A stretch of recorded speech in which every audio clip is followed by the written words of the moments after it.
je vais vous parler des 9 dons et des 9 fruits. Pour faciliter la chose et pour que vous le mémorisiez bien, je vais rester simple et je vais vous donner des petits trucs. 9 dons dans 3 catégories. 3 fois 3, 9. Ok, déjà, c'est plus facile pour se souvenir. 9, c'est beaucoup. Comment se souvenir des 9 dons? Parce qu'il y a 3 catégories. Je vais vous les expliquer. Comment se souvenir des 9 fruits? Parce qu'il y a 9 fruits qui sont catégorisés dans 3 relations. 3 fruits par relation. 9 fruits qui nous servent en fait à avoir une relation. Et vous allez comprendre que les dons nous sont donnés quelque part plutôt pour les autres. Alors que la manifestation du fruit, c'est pour nous. Vous allez comprendre tout cela dans quelques instants. Donc, les dons, c'est ce que Dieu nous donne. Comme le nom l'indique, un don, c'est donné, n'est-ce pas? Il les donne à qui il veut, quand il veut, comme il veut. Tandis que les fruits, c'est ce que nous sommes censés produire, sous condition, bien sûr, d'être réellement en Christ. Sans Christ, les fruits de l'esprit de Galates 5 ne peuvent être produits. Donc, un chrétien qui est en Christ, naturellement, dans sa marche, doit arriver à produire tous ces fruits. Et vous allez voir pourquoi. Il y a un double intérêt. Nous allons voir cela dans un instant. Donc, 1 Corinthiens, chapitre 12, verset 7. Il s'agit ici des dons de l'esprit. Il y en a donc 9. Nous allons le lire. Chapitre 12, verset 7. Or, à chacun la manifestation de l'esprit est donnée pour l'unité commune. En effet, à l'un est donné par l'esprit une parole de sagesse, à un autre une parole de connaissance, à un autre la foi, à un autre le don des guérisons, par le même esprit, à un autre le don d'opérer des miracles, guérison, miracle, c'est différent. À un autre la prophétie, le discernement des esprits, la diversité des langues, l'interprétation des langues. Tout cela est donné du même esprit, l'esprit de Dieu. Il s'agit donc de 3 dons. Je vous ai dit que ces 3 dons étaient sous-catégorisés en 3 catégories. Les dons de la parole. Comme cela, vous allez voir, ça va être plus facile à mémoriser. Quels sont donc les dons de la parole? On l'a vu dans les cours. La prophétie, elle utilise la parole. L'interprétation des langues et la diversité des langues. Nuance avec le parler en langue. Mais ce n'est pas le sujet de ce matin. Donc, dans la première catégorie, les dons de la parole, il y a quoi? Prophétie, diversité des langues, et s'il y a diversité, il y a interprétation des langues. Ok. Prophétie, vous savez ce que c'est. Il ne s'agit pas du ministère de prophète. Il s'agit d'un don de prophétie où parfois tu vas avoir une parole de prophétie pour ton frère ou ta sœur. Ou parfois le pasteur va dire, écoute, là ce que je reçois, c'est comme cela que ça va se passer. Voilà ce qui va se passer. C'est une prophétie, c'est un don de Dieu. On utilise la parole. L'interprétation des langues et la diversité des langues, eh bien, c'est un don qui est souvent utilisé pour manifester la présence de Dieu et démontrer au peuple que Dieu est vraiment là. C'est quelque chose qui est plutôt rare et je l'ai déjà vécu. Un jour, vous connaissez ce témoignage, dans une église dans le sud, j'entends quelqu'un qui parle en langue et qui parle en langue pas comme d'habitude, pas du tout. Ce n'était pas une langue de l'esprit, c'était une langue terrestre et j'ai senti ça. Quelqu'un qui était de passage se lève et dit, c'est incroyable ce que dit cet homme. Parce que personne ne comprend ici. Non. Eh ben, il parle dans ma langue natale. Dans mon village, on est 300 ou 600, et sur le monde entier, on n'est que 600 à parler cette langue. Et cet homme, comment cet homme connaît cette langue? Parce qu'il a le don de diversité des langues. Et donc, le gars qui était de passage, c'était les vacances, il interprète, parce qu'il dit, moi je sais. Et donc, c'était un message pour toute l'assemblée. Je n'ai plus le souvenir du message. J'ai tellement été choqué, sainement choqué, de ce qui se passait et de dire, mais donc cela existe. C'est fantastique. Ok. Le don de révélation. Nous avons don de la parole, 3 dons, prophétie, don des langues, interprétation des langues. Le don de révélation. Il s'agit de la parole de sagesse, de la parole de connaissance et du discernement des esprits. Ça, il faut une révélation. Parole de sagesse. Un exemple. Oh, je te vois ce matin, alors tout le monde te voit, et puis tu as une belle apparence, parfumée et tout, mais je sens qu'il y a quelque chose qui ne va pas dans ta vie. Écoute, je ne sais pas pourquoi Dieu me dit ça. Ne t'inquiète pas pour ton amende. Mais comment il le sait celui-là? Attends, j'ai jamais parlé à personne que cette semaine j'ai pris une lourde amende et que je ne sais pas comment je vais payer.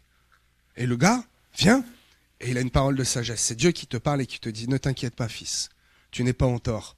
L'amende, elle va passer aux oubliettes. Et le chrétien vient et il a une parole de sagesse. Et tu es réconforté. Parole de connaissance. Tu sais, ce problème que tu as, Dieu me l'a révélé. Je n'en parlerai à personne. Mais voilà la solution. Il faut prier dans tel sens. Il faut prier pour tel but. Parole de connaissance. Le médecin a dit que j'avais une sciatique. Hey, Dieu me révèle que ce n'est pas une sciatique. Tu as un os là qui est mal placé. Et donc tu marches de travers. Et comme tu marches de travers, cela te fait mal. Ah bon? Viens, Seigneur, sciatique, sciatique, sciatique. Il n'y a pas de sciatique. J'ai eu une parole de connaissance.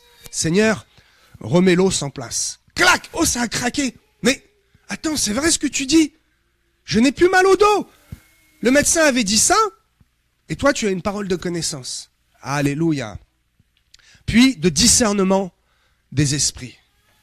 Esprit malin sort, esprit malin sort, esprit sort, rien ne se passe.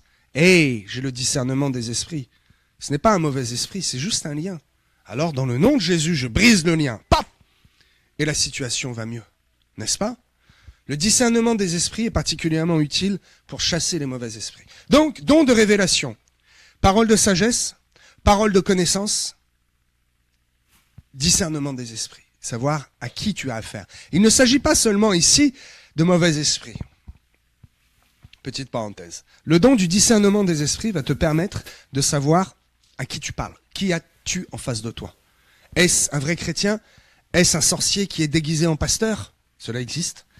Est-ce quelqu'un qui est faux et qui vient pour voler et pour dérober? Ou est-ce que derrière son apparence moche, il y a un réel cœur? Et il faut aller parler à cette personne et lui dire que Dieu l'aime et Dieu va le changer.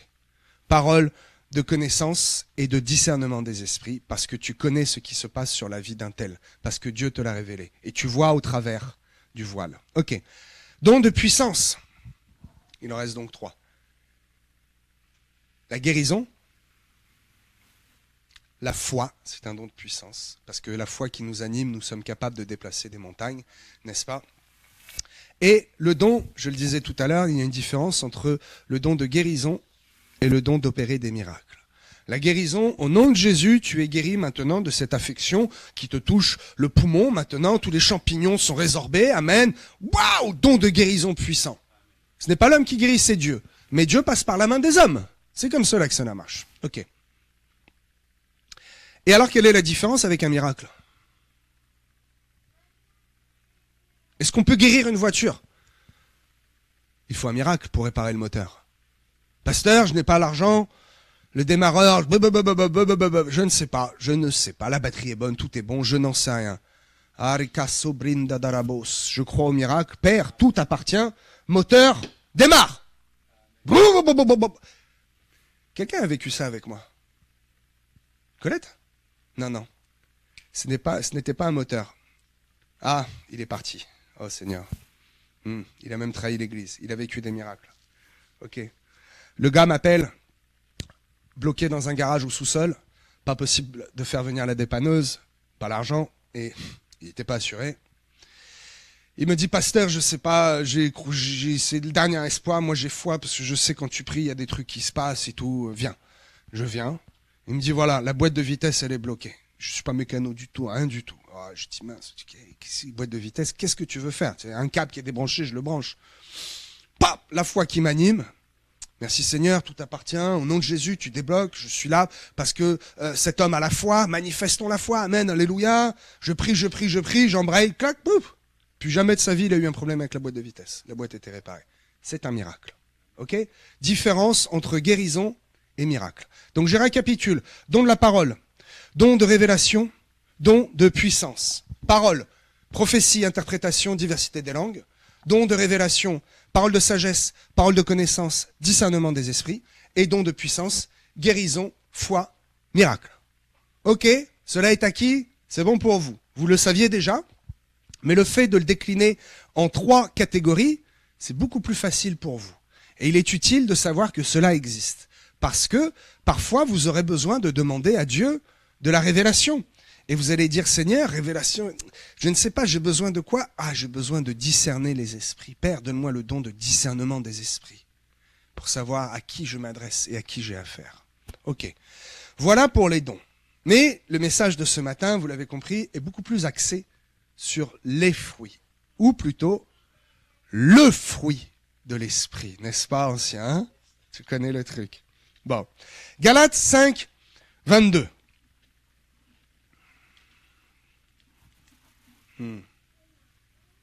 Je me suis refait des petites annotations ce matin en relisant le message, et c'est important. Mais le fruit de l'esprit, c'est l'amour, vous pouvez les compter avec moi, la joie, la paix, la patience, la bonté, la bénignité, la fidélité, la douceur, la tempérance. Et il y a un point virgule. Alors je ne vais pas m'arrêter là. Je vais lire ce qu'il y a derrière. La loi n'est pas contre ces choses. Pourquoi est-il écrit ça? La loi n'est pas contre ces choses. Il s'agit ici de la loi hébraïque. Et en fait, il s'agit ici de Paul à Galate de remuer un peu les Juifs et de leur dire « Sortez donc de la loi, sortez donc de ce que vous vous imposez à vous-même. » Parce que je vous le dis, obéir à la loi hébraïque, Dieu n'a pas aboli la loi, il l'a rendue utile. Ok ? Le fait d'obéir bêtement et simplement à la loi ne la rendra pas efficace. Mais le fait de manifester le fruit de l'esprit, qui a toutes ses saveurs, va vous faire obéir à la loi bien mieux que le religieux qui accomplit des rites. Nous ne sommes pas des hommes et des femmes qui accomplissons des rites. Nous sommes des gens qui vivons dans l'esprit et qui manifestons réellement la bénignité, la joie, la paix, la patience, la tempérance. C'est cela qui va vous faire réellement obéir à la loi de Dieu. La loi ancien testamentaire et la loi nouveau testamentaire. Celle que Christ n'a non pas abolie, mais qu'il a accomplie. Ok ? Pour bien accomplir la loi, il faut donc en fait obéir à Dieu pour qu'il puisse réellement faire mûrir en nous ces fruits de l'esprit. Et ainsi nous réjouissons son cœur. Est-ce que je suis clair? Comprenez-vous bien cela? C'est pour cela que Paul précise que la loi n'est pas contre ces choses. Il fait un petit pic aux Juifs. Et si aujourd'hui ces écrits nous sont parvenus tels quels, c'est parce que cette phrase, la loi n'est pas contre ces choses, est encore valable aujourd'hui. Et cette phrase parle aux religieux. On a tous quelque chose d'un peu religieux au fond de nous qui nous pousse à dire « Ah Seigneur !» à dire « C'est par nos actes que nous allons démontrer à Dieu que nous l'aimons. » C'est complémentaire. Montre d'abord à Dieu que tu l'aimes en esprit, en parole, et alors naturellement, tes actes suivront. Ok, voilà la petite parenthèse. Donc, je vous ai dit qu'il y avait 3 catégories pour les dons. Et il y a également 3 relations pour les fruits. Ah, cela commence à être intéressant. Parce que Dieu nous donne les fruits pour nous, pour établir une relation d'abord avec Dieu, puis une relation avec les autres, puis une relation à nous-mêmes. Comment tu sais ça? C'est écrit. Ah, il fallait pas l'afficher tout de suite. C'est pas grave, c'est très bien, laisse-le afficher. Cela va étayer mes propos. Exactement. Notre relation avec Dieu, je vais continuer, nous permet de manifester la joie, l'amour, la paix. Je vous en parle dans un instant. Laisse afficher, c'est très très bien. Et même, tout à l'heure, quand j'appuierai sur le thème, tu pourras mettre la caméra et zoomer dessus pour nos amis qui nous regardent à distance.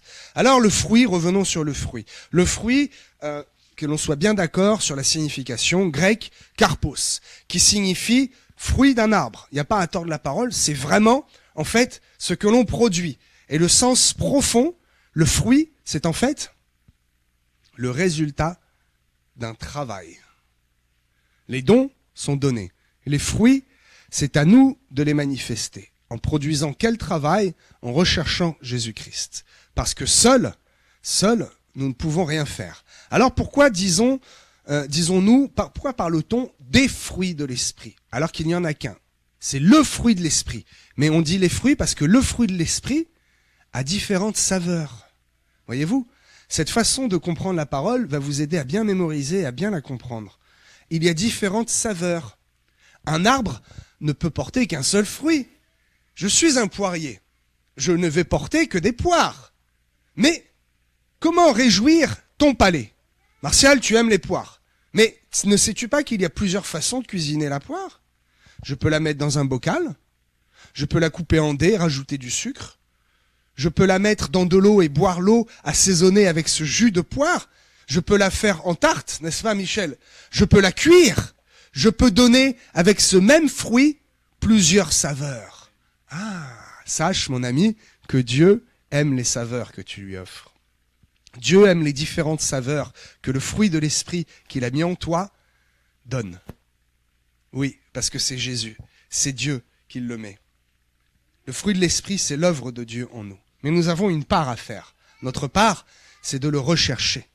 Et en le recherchant, il va mettre en nous le fruit de l'esprit. Et alors, naturellement, nous allons manifester tout ce qui est de la patience, la foi, la douceur, la paix, la bénignité, etc.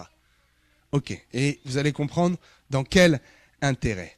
Il est écrit dans Jean 15, verset 5, « Celui qui demeure en moi et en qui je demeure porte beaucoup de fruits, car sans moi, vous ne pouvez rien faire. » Il s'agit ici de tous ces fruits de l'esprit.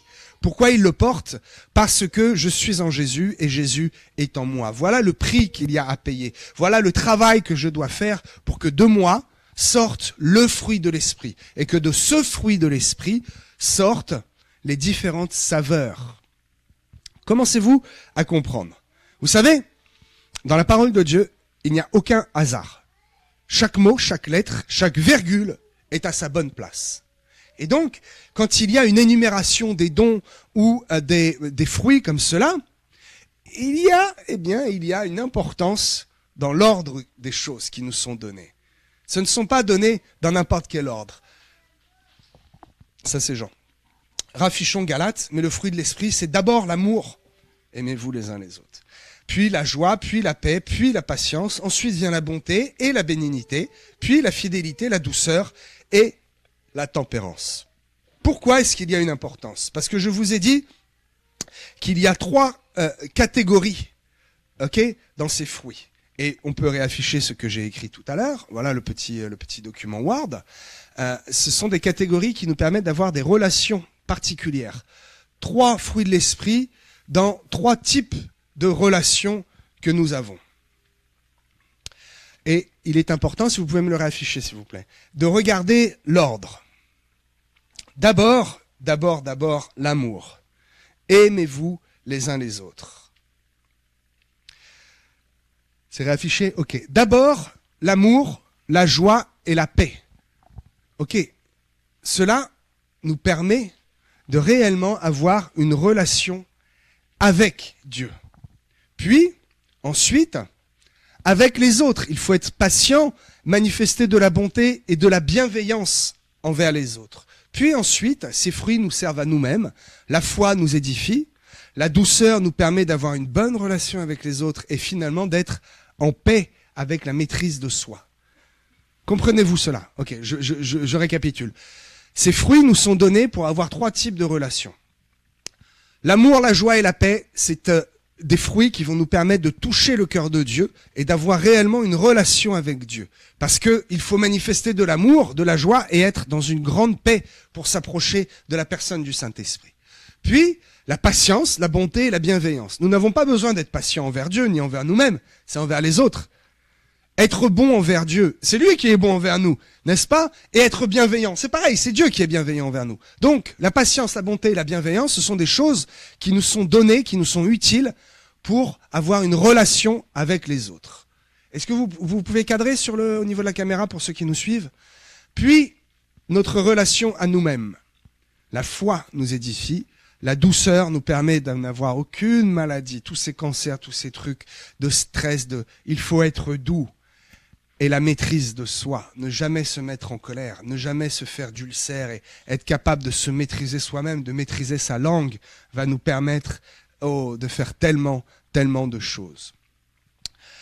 Donc, vous voyez que ce qui compte, c'est l'ordre. D'abord Dieu, puis les autres, puis soi-même. Être capable de s'abaisser et de se mettre en dernier. Voilà une des clés et une chose importante que peut-être vous n'aviez pas vue, mais l'ordre de ces fruits est très important. Dieu en premier, puis prier pour les autres, aller vers les nations, évangéliser. Et ensuite, vous aurez la foi. Ensuite, vous aurez la douceur et naturellement la maîtrise de soi-même. Mettez Dieu en premier. Qu'est-il écrit un petit peu plus loin dans Galates, chapitre 6, verset 7 ? Vous connaissez cet adage du monde, qui a même fait une chanson à ce rappeur à l'époque, MC Solar, qui sème le vent, récolte le tempo. Oh, très jolie mélodie, très sympa. Mais cela vient d'où ? Cela vient de la parole de Dieu. Ce qu'un homme aura semé, il le récoltera. Ce qu'un homme aura semé, il le récoltera. Lily, s'il te plaît, tu peux me rafficher le document ? Alors, je vous le dis, moi. Soyez bien attentifs. C'est la fin de la première partie. Si vous semez l'amour, la joie et la paix dans votre rapport avec Dieu, si vous semez avec Dieu l'amour, la joie et la paix avec Dieu, alors, dans votre vie personnelle, vous récolterez l'amour, la joie, la douceur et la maîtrise de soi. Ok. Semez l'amour avec Dieu et en retour, dans votre vie, vous recevrez la foi. Mettons les autres de côté. Semez la joie avec Dieu et en retour, vous recevrez la douceur. Semez la paix avec Dieu, manifestez la paix et naturellement, vous recevrez et vous manifesterez la maîtrise de vous-même. Voilà le petit truc en plus à comprendre dans Galates 5. Parce que c'est bien beau de dire les fruits de l'esprit, je les connais tous par cœur. Mais connais-tu réellement la signification et le pourquoi ? Pourquoi est-ce que cela nous est donné ? Alors, premièrement, effectivement, je vous l'ai dit, les dons sont à manifester pour les autres, les fruits c'est pour nous-mêmes. Parce que manifester ces fruits, cela nous fait du bien. Socialement, une personne qui se maîtrise, qui est patient, qui manifeste de la bonté, de l'amour et de la bienveillance, qui a de la foi, c'est une bonne personne. C'est une personne qui est bonne pour la société. Ok, donc cela ne suffit pas. C'est bon pour toi, c'est bon pour la société. Mais ça va beaucoup plus loin, beaucoup plus loin que ce que vous ne le pensez. On ne va pas s'arrêter là. Manifester les fruits de l'esprit, ce n'est encore une fois pas seulement manifester qui vous êtes en Christ. Ce n'est pas seulement honorer l'identité. Le fait de manifester ces traits de caractère produit autre chose. Alors bien sûr, c'est bon. Quand nous manifestons tout cela, nous honorons le nom de Jésus par rapport au monde. Nous manifestons que nous sommes une partie de la lumière que Christ a mis en nous, que nous sommes de bons chrétiens, que nous sommes bons pour la société, tout ça, que même c'est bon pour nous. Hein, pas d'ulcère, tout ça, je m'inquiète pas, j'ai toujours la paix avec moi. Ok. Mais cela va encore beaucoup plus loin. Et c'est vraiment la clé du message, et je vais rentrer dans la deuxième partie. Le fait de manifester ces traits de caractère, parce qu'on est bien d'accord, ce sont des traits de caractère, nous rapproche de la personnalité de Dieu. Parce que ça, tout ce que vous voyez là, c'est ce qui définit le Saint-Esprit. C'est ce qui définit Dieu. Il est bienveillant, il est bon, il manifeste la foi en nous, et Dieu a foi en nous, je vous le dis. Il est patient, il est amour, il est joie, il est paix. Donc, quand vous manifestez tous ces attraits, tous ces sentiments et ces façons d'être, tous ces traits de caractère, vous vous rapprochez de tout ce qu'est Dieu. Oui, il nous a aimés. Oui, il a été patient avec nous. Oh, combien patient a-t-il été ? Oui, il a été bon. Oui, il a été un Dieu de paix. Il a été tout ça avec nous. Et donc, conclusion, où est-ce que je veux vous emmener ? Si vous n'avez pas de révélation, vous ne trouverez jamais. Ces fruits de l'esprit nous servent à être bons dans le monde, etc., etc. Et je vous amène sur ce terrain de dire ces fruits de l'esprit nous permettent en fait de manifester les traits de caractère de Dieu. Et alors, à quoi cela nous sert? Et donc, je vous le disais tout à l'heure en introduction, que se passe-t-il dans Genèse 3? Adam qui parle avec Dieu, comme je te parle, tac, tac. Peut-on faire cela aujourd'hui? Quelques rares prophètes reçoivent réellement et entendent le son, un son de la voix de Dieu. Mais ce n'est plus du tout la même chose. Depuis l'Éden, depuis ce fameux jardin d'Éden, où le péché a corrompu notre relation avec Dieu, nous avons été privés de la présence continue de Dieu. Nous ne pouvons plus le voir complètement librement quand nous voulons. Nous ne pouvons plus nous approcher de lui et dire « Mon Dieu, alors, ça va aujourd'hui? Je veux t'honorer. » Ah oui, et toi, mon enfant, alors ça va? Oui, où tu en es où aujourd'hui? Tout ça, maladie, quelle maladie? Je connais même pas le mot, ça n'existe pas ici. Qui est malade? Adam était fait pour avoir la vie éternelle. C'est pour cela que Dieu a dit « Je les ferai sortir d'ici pour ne pas qu'ils aillent goûter à l'arbre de vie et afin qu'ils vivent éternellement. » Vous connaissez cela. Vous savez ça? Ok. Donc, il y a quelque chose à comprendre. Est-ce que nous avons été faits de plusieurs manières? Faits et refaits et re-refaits. Nous avons été faits qu'une seule fois. Nous avons été faits comment? Comme Adam. Avec cette capacité et avec cette notion de Dieu permanent dans nos vies. C'est comme cela que nous avons été créés. Nous avons été créés pour vivre avec Dieu, en Dieu, pour lui, avec lui. Nous n'avons pas été créés pour aller travailler, pour semer la terre. Nous n'avons pas été créés pour recevoir des maladies ou pour avoir une espérance de vie. Nous n'avons pas été créés pour recevoir en nous des angoisses, des attaques de Satan et des maladies. Nous avons été créés pour vivre en éternité avec lui. Mais depuis la chute d'Adam, eh bien, nous sommes entrés dans une vie qui est limitée. Mais nous n'avons pas été créés comme ça à l'origine. Et je vous le dis, mes amis, cela provoque un trouble profond dans l'être humain. Faisons un peu de psychologie. Cela provoque un traumatisme. On dit le traumatisme de la naissance. C'est vrai. L'enfant est dans le corps et d'un seul coup, pop, il est expulsé du corps de la maman, il y a un traumatisme. L'enfant pleure, c'est un choc. Il respire pour la première fois, il y a de la lumière qui vient lui frapper les yeux. Il était si bien dans le ventre de la mère. Nous étions si bien en Éden. Nous avons été créés comme cela et pour cela. Il y a eu une rupture, il y a eu quelque chose de terrible, d'incroyable qui s'est passé. Nous avons été séparés du Père. Les psychologues savent cela, et même cela leur est enseigné. Ils disent tous, et je vais vous surprendre, que nous avons en nous une part de folie. Ils disent tous que nous avons un grain plus ou moins manifesté. Et ils ont mis même un mot sur cela. Et c'est tellement étonnant. Le monde le reconnaît. Ils disent, l'homme, les humains, sont névrosés. C'est ce que tous les psychologues disent. À plus ou moins haute échelle, mais ils disent, l'humanité est névrosée. C'est ce qu'ils apprennent dans leurs hautes études. C'est une vérité. Demandez, vous allez voir. Alors j'ai dit, oh Seigneur, je n'ai pas de grande connaissance. Que veut dire névrosé? Profondément. Est-ce que quelqu'un connaît le sens, le réel sens de Wikipédia, du dictionnaire? Qu'est-ce que névrosé, ça veut dire quoi? Ça veut dire le gars, il se ronge un peu les ongles, il est un peu mal dans sa peau. Névrosé. Pardon, Jean-François?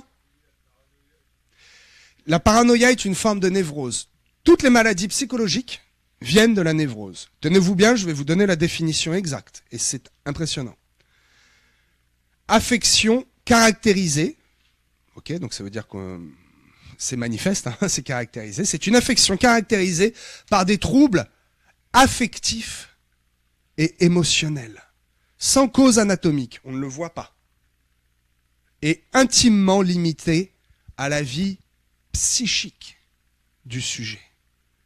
Voilà ce qu'est la névrose. Un manque affectif et émotionnel. L'amour du Père nous manque, mes amis. L'amour de Dieu, la présence continue de Dieu manque à l'être humain. C'est pour cela qu'il y a des problèmes dans le monde. Parce que nous avons été faits pour vivre éternellement avec lui. Mais le péché est venu casser cela. Merci Seigneur, cela a évolué, je vous l'ai dit en début de message. Dieu se remet à parler à son peuple. Alors nous le connaissons et nous vivons en lui. Et depuis Actes, nous avons le Saint-Esprit. Et cela s'accélère. Plus les temps avancent, plus Dieu renoue un lien avec ses enfants et plus les vrais chrétiens, ceux qui manifestent le fruit, n'est-ce pas, ont la connaissance du Père et manifestent de plus en plus facilement ces fruits-là. Quand Jésus reviendra, l'Église sera prête parce que nous sommes capables de manifester ces fruits. Je vais aller encore un peu plus loin et je vais terminer là-dessus pour bien conclure et m'assurer que vous avez compris l'importance de ces 9 fruits, que cela ne va pas seulement produire des bonnes choses que pour nous ou pour la société. Cela nous permet de nous connecter pleinement au Père. Parce que qu'est-ce qui se passe quand on manifeste ces fruits? Qu'est-ce qui se passe quand on imite Dieu, quand on imite le comportement du Père? Avez-vous déjà vu un enfant qui est privé du papa, qui est routier? Toute la semaine, le papa est routier. Que fait l'enfant toute la semaine? Il imite le Père. Si papa a l'habitude d'être à l'ordinateur, l'enfant, machinalement, va imiter son Père. Dans quel but? Commencez-vous à comprendre? Se rapprocher de lui, combler le manque. C'est une clé que l'apôtre Paul nous donne dans Galates pour nous dire, mes amis, ce n'est pas une fatalité. Nous avons été créés en Dieu pour vivre avec lui éternellement. Nous avons été séparés, il y a une rupture. Mais Dieu nous donne aujourd'hui un moyen. Imitons le Père. Marchons comme lui.